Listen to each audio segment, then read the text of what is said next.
सर्वेषां स्वस्तिर्भवतु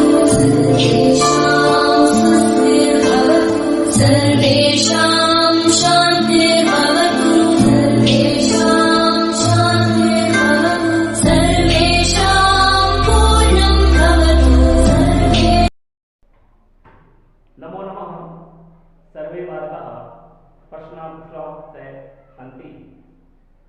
वयम् अष्टमी कक्षा सर्वे बालकाः संस्कृतं पठामः। प्रथमः पाठः सुभाषितानि। सुभाषितानि सु अच्छी बातें, भाषित बोलना, अच्छी बातें बोलना।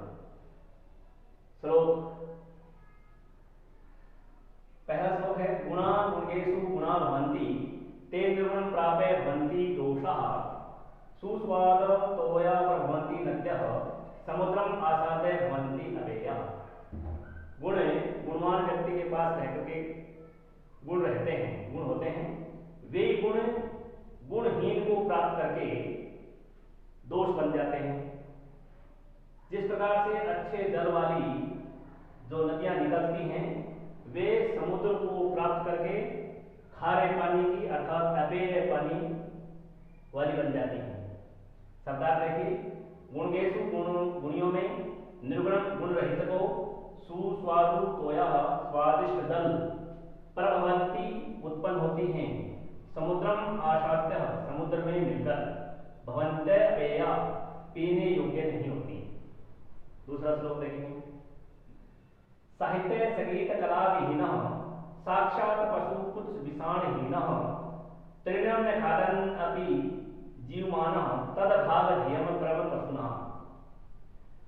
साहित्य संगीत कला विहीन, साहित्य संगीत कला से रहित व्यक्ति वास्तव में पुच्छ विषाणहीन पूंछ सींग के बिना होता है। तृणं न खादन् अपि जीवमानः, वह तिनका या घास न खाते हुए भी जीवित रहता हुआ। तद भाग ध्येयं परम पशुनाम, वह पशुओं का परम सौभाग्य है कि वो घास नहीं खाता है। शब्दार्थ देखिए, पुच्छ विषाणहीन बिना पूंछ सींग वाला, तृणम घास, खादनपि खाते हुए भी, जीवमानः जीवित रहता हुआ, तद भाग ध्येयम वह सौभाग्य है, परमम श्रेष्ठ या अच्छा। तीसरा श्लोक, लुब्धस्य नश्यति यशः कृष्णस्य मैत्री नष्ट क्रियसे कुलम अर्थपरस्य धर्मः विद्याफलं व्यसनिनः कृपणस्य सौख्यम राज्यं प्रमत्त सतीवस्य नराधिपस्य।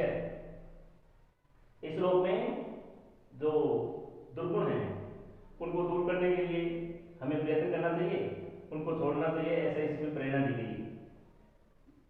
लुब्धस्य नश्यति यशः कृष्णस्य मैत्री नष्ट क्रियसे कुलम अर्थपरस्य धर्मः विद्याफलं व्यसनिनः कृपणस्य सौख्यम राज्यं प्रमत्त सतीवस्य नराधिपस्य।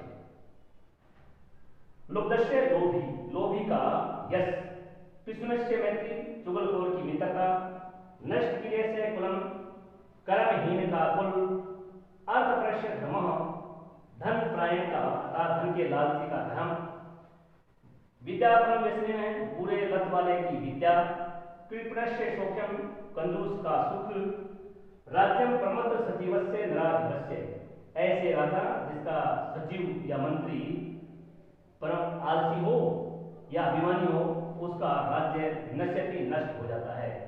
शब्दार्थ देखिए, लुब्धस्य लोभी या लालची का, कृष्णस्य चुगलखोर का, नष्ट क्रिया से नष्ट क्रिया वाले का, अर्थपरस्य धन प्रायण का, व्यसनीन बुरी लत वालों का, कृपणस्य कंजूस का, सौख्यम सुख आनंद, प्रमत्त सचिवस्य आलसी मंत्री का, नराधिपस्य राजा का नश्यति नष्ट हो जाता है। पीत्वा रसं कटुकं मधुरं समानं माधुर्यमेव जनने मधुमक्षिकाक्षौ संत तथैव समसदन दुर्जनानां श्रुत्वा वतः मधुर सुक्त रसं सृजन्ति। इसमें सज्जन व्यक्तियों का व्यवहार मधुमक्खी के समान जोड़ा गया है इसमें कि पीत्वा रसम तु कटुकम मधुरम समानम। इसमें कहा है कि जिस प्रकार से मधुमक्खी कड़वा और मीठा रस को प्राप्त करके पी करके माधुर्य में जनते वो मीठा रस ही पैदा करती है, संत तथैव वैसे ही संत लोग सज्जन लोग सज्जन दुर्जनानाम सज्जनों के और दुष्ट व्यक्तियों के वचन सुन करके श्रुत्वा वचन सुन करके शुद्ध रसम सृजंती अच्छी वाणी का या अच्छी बात का सृजन करते हैं, अच्छी बात का निर्माण करते हैं, अर्थात अच्छी बात कहते हैं। जिस प्रकार से मधुमक्खी कड़वे और मधु दोनों पी करके भी शहद हमें प्रदान करती हैं, उसी प्रकार के सज्जन और दुर्जन व्यक्तियों की वाणी सुन करके सज्जन लोग अच्छी वाणी ही बोलते हैं। सदा देखिए पीत्वा रसम रस को पी करके कटुकम मधुरम कड़वा या मीठा, कड़वा और मीठा दोनों, माधुर्य में मीठा रस शहद ही जनेत पैदा करती हैं। श्रुत्वा मधुमक्षकाक्षु यह मधुमक्खी संतस्तथैव वैसे ही सज्जन दुर्जनानाम श्रुत्वा वचन दुष्टों के वचन सुनकर सृजंती निर्माण करते हैं, पैदा करते हैं। अगला श्लोक देखिए विहाय पौरुषम यो हि दैवम एव अवलंबते प्रासाद सिंहवत तस्य मूर्धनि तिष्ठन्ति वायसा। विहाय कहते छोड़ करके पौरुषम यो हि, ये कहते हैं कि जिस प्रकार से परिश्रम को छोड़ करके पराक्रम को छोड़ करके जो केवल दैवम अवलंबते भाग्य के भरोसे बैठे रहते हैं, भाग्य पर आश्रित रहते हैं, ऐसे व्यक्ति प्रासाद सिंहवत तस्य मूर्धनि तिष्ठन्ति वायसा, महल में स्थित मूर्तिवत बना हुआ शेर जिसके मस्तक पर कौवे बैठे रहते हैं, उसी प्रकार से उस व्यक्ति का भाग्य भी व्यर्थ होता है। इसमें सदा देखिए विहाय छोड़कर पौरुषम पराक्रम परिश्रम दैवम भाग्य पर अवलंबते आश्रित रहता है, मूर्धनि मस्तक पर प्रासाद महल सिंहवत शेर की तरह तिष्ठन्ति बैठे रहते हैं, वायशः कौवे। अगला श्लोक देखिए पुष्प पत्र फल छाया मूल वलकल दारुभी धन्या मही रुहा येषाम विमुखम यान्ति नाथिनः। अब इसमें पशुओं के साथ में तो वृक्षों की महत्ता बताई इसके अंदर, उनकी दानशीलता का इसमें वर्णन है कि पुष्प फूल पत्ते फल छाया जड़ छाल और लकड़ियों आदि जो प्रदान करते हैं वृक्ष, इसलिए वो धन्य हैं। धन्य नहीं वहाँ वे वृक्ष धन्य हैं। ये शाम विमुखम यान्ति, जहाँ से जिनके पास से यान्ति मन निकलते हैं जाते हैं, विमुख मन वापस, ना अर्थिना न अर्थिना उनके आश्रित कहें या याचक। इसमें वृक्षों की दानशीलता की महत्ता को प्रकट करते हुए बताया कि फूल पत्ते फल छाया जड़ छाल लकड़ियां आदि देने के कारण ये वृक्ष धन्य हैं कि जिनके पास में आकर के याचक अर्थात उसको प्राप्त करने वाले आश्रित लोग विमुखम यान्ति न वापस नहीं लौटते, यानी कुछ दिए बिना नहीं लौटते या निराश नहीं लौटते।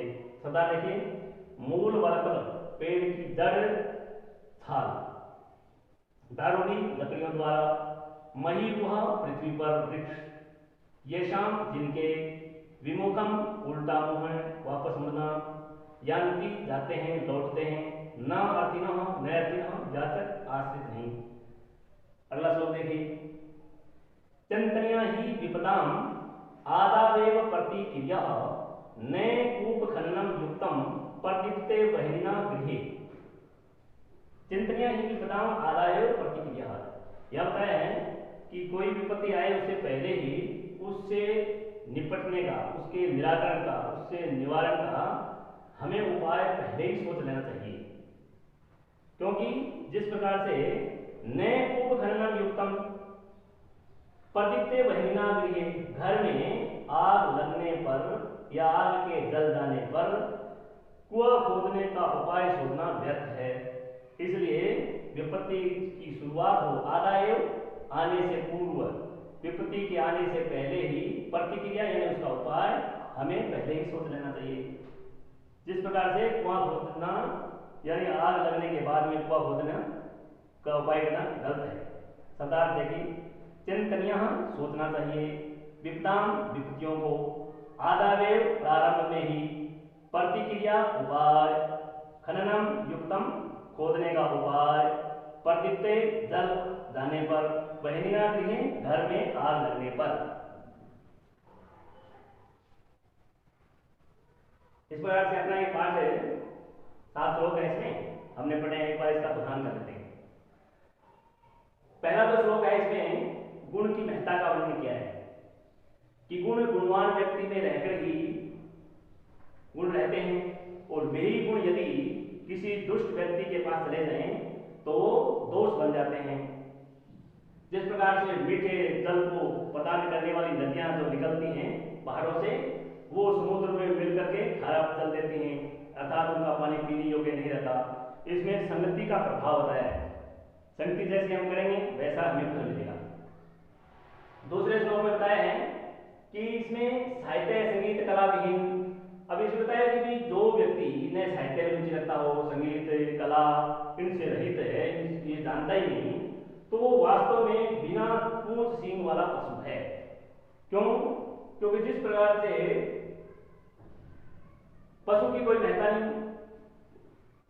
फिर उसमें आगे बताया पशुओं का सौभाग्य माना है कि वो ऐसा व्यक्ति घास नहीं खाता है, घास नहीं खाते हुए भी जीवित रहता है, ये पशुओं का परम सौभाग्य है। तीसरे श्लोक में हमें अपने अंदर जो दुर्गुण हैं उनकी तो हमें नुकसान मिलता है, तो उससे दूर रहने का इसमें प्रेरणा मिली है। कि इसमें बताया कि लोग दस्य दर्शित जैसे बताया, इसमें लोभी का यश यानी उसका बड़पन नष्ट हो जाता है, तो लोभी का यश नष्ट हो जाता है, चुगलखोर की मित्रता चली जाती है, और जो काम नहीं करता कर्महीन का कुल नष्ट हो जाता है, और जो धन पलायन होता है यानी धन का लालची होता है उसका धर्म नष्ट हो जाता है। फिर इसमें बताया कि जो बुरे कार्यों में लत रहता है, बुरी आदत जिसमें रहती हो उसकी विद्या चली जाती है, और जो कंजूस है उसकी सुख चैन चली जाती है, और ऐसा राजा जिसका मंत्री आलसी हो या अभिमानी हो, घमंडी हो, उसका राज्य नष्ट हो जाता है। चौथे श्लोक में बताया इसमें कि सज्जन व्यक्तियों को किस प्रकार से हमारे जो अंदर गुणों का सृजन करते हैं, कि जिस प्रकार से जैसे इसने बताया कि मधुमक्खियां कड़वा और मीठा दोनों रस को पी करके हमें वो मीठा रस भी प्रदान करती हैं। जिस प्रकार से संत लोग हैं वो अच्छी बात भी सुनते हैं, बुरी बात भी सुनते हैं, अच्छी और बुरी, अच्छे व्यक्तियों की भी और दुष्ट व्यक्तियों की दोनों की बात सुन करके, लेकिन वो हमें अच्छी वाणी ही सुनाते हैं, अच्छी बात ही सुनाते हैं, यानी वो वाणियां सुन करके सहन करते हैं, लेकिन हमें अच्छी सी वाणी देते हैं, अच्छी सी बातें सुनाते हैं। अगला इसमें बताया, इसमें जो 5वां आपका, इसमें क्या है कि विहाय पुरुषम यो ही देवम अवलंबते। इसने कहा है कि पुरुष यानी परिश्रम, पराक्रम, तो इसने कहा है कि पराक्रम को छोड़ करके जो केवल भाग्य के भरोसे रहता है, ऐसा व्यक्ति जो केवल परिश्रम करता नहीं और ये सोचता है कि मुझे तो मेरे भाग्य में ये लिखा है, कर्म में ये लिखा है, वैसा हो जाएगा, तो जो ऐसा पुरुष व्यक्ति जो भाग्य के भरोसे रहता है, भाग्य पर आश्रित रहता है, तो उस व्यक्ति का कर्म वैसे ही व्यर्थ है जैसे मूर्तिवत जो महल के आगे शेर जो मूर्ति पर बैठा हो, विराजमान हो, और उसके मस्तक पर कौवे बैठे रहते हों, तो उसी प्रकार से उस व्यक्ति का परिश्रम भी व्यर्थ है। आगे 6वें श्लोक में इसमें वृक्षों की महत्ता बताई है, वृक्षों की दानशीलता का वर्णन किया है कि किस प्रकार से वृक्ष देखो दान करके धन्य कमाते हैं, कि उनका जो वृक्षों का फूल, पत्ते, फल, छाया, जड़ें, छाल, ये जो वृक्षों की जो लकड़ियां, ये जो प्रदान करने के कारण से सारे जो वृक्ष हैं वो धन्य हैं। क्यों? क्योंकि उनके पास में आया हुआ आश्रित व्यक्ति निराश होकर के नहीं लौटता, यानी कुछ ना कुछ लेकर निकल लौटता है, कोई किसी को छाया अच्छी लगती, छाया बैठता हुआ, फल मिलते हैं, लकड़ियां मिलती हैं ऐसे। तो इसलिए इसमें दानशीलता का महत्व बताया गया इसके अंदर। अंतिम जो श्लोक अपना 7वां, इसमें बताया कि कोई भी विपत्ति आती है, अपने ऊपर संकट आता है, तो संकट के आने से पहले हमें वो संकट आए उसका निराकरण कैसे होगा, उसका निवारण कैसे होगा, यानी उस संकट से हम कैसे बच पाएंगे, ऐसा उपाय पहले सोच लेना चाहिए। इसमें लिखा है इसमें कि विपत्ति आने से पहले ही हमें आने वाले संकट का निवारण सोच लेना चाहिए। क्यों? क्योंकि जिस प्रकार यदि हम ऐसा नहीं करते हैं तो हमारा फिर वही हाल होगा, जिस प्रकार से घर में आग लगने पर कुआं खोदना व्यर्थ है, कुआं खोदने की बात सोचना व्यर्थ है। तो इस प्रकार से हमारा ये आज का ये पाठ है पूरा हुआ। आगे फिर मिलेंगे।